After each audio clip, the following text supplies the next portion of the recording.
When I was young, everyone worked in Scotland on Christmas Day. New Year was a holiday that everyone celebrated. My father always said that he got the first 3 working days in January as a holiday. Now, in those days that I'm talking about, when I was 12, he was working at building houses. There had been a lot of snow, and we'd now reached the 29th of December. So in other words, it was nearly time for them to go on holiday. They were building houses at a place called Gowk's Hill, which is, I believe, at Gore Bridge. They were anxious to finish the roof on the house because there might be more snow, and they were about to go on holiday for 3 days at least, maybe longer, of course, if it was a weekend. So my father was told to go up on this roof, and it was covered in snow and ice. He was working with whatever tool, but he was planning to use a hammer later. So he fixed a hammer in his belt at the back to be used later. Obviously, it was very difficult working on a roof in snow and ice, and of course he slipped. He told me that he grabbed a hold of the roan pipe, but of course it came away in his hand, and of course he fell to the ground. Now, the accident was reported in the papers, but I didn't keep the item because, well, I was only a child, like I say, and also it was so horrendous at the time.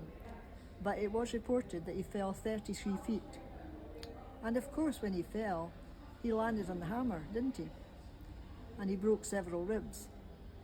He did other things to himself as well, but now I can't remember.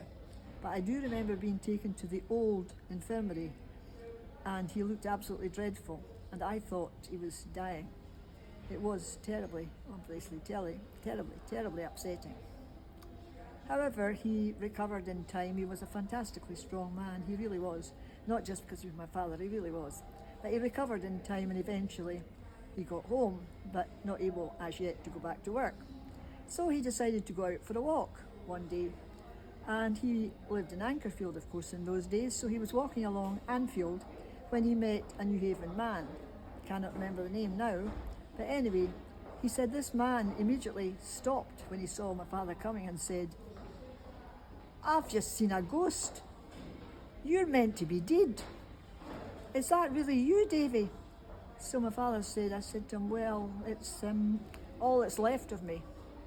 Because of course he did not feel at all well, as you can well imagine. It took him a long time to recover sufficiently to be able to go back to work. But when he came in, of course, he said to my mother, "I didn't know that everybody in New Haven thought I was dead." And my mother said, well, I wasn't going to tell you because, well, it's not very nice, is it? And I thought, well, it's not really going to cheer you up, is it? But what had happened apparently was that the church had some kind of a social that week, just before New Year's. I say that was everybody's celebration. So there was some kind of a gathering there, and the word had got around, "Have you heard? Davy's had an accident. Oh, it's a bad accident. Oh yes, he's very bad. Oh, he's very bad." And then, of course, from there, he might have died. And then, of course, eventually it became, he's died. My mother said that she wondered, right enough, why a number of people kept appearing at her door and saying how sorry they were.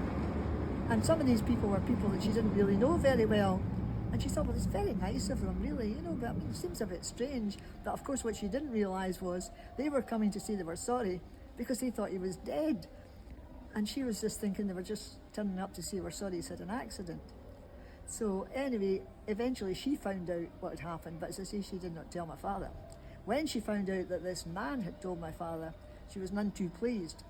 And she said to me at the time, I might have known a man would do that. A woman would have had more sense. A man would just say the first thing that came into his head. A woman would have known not to tell him that.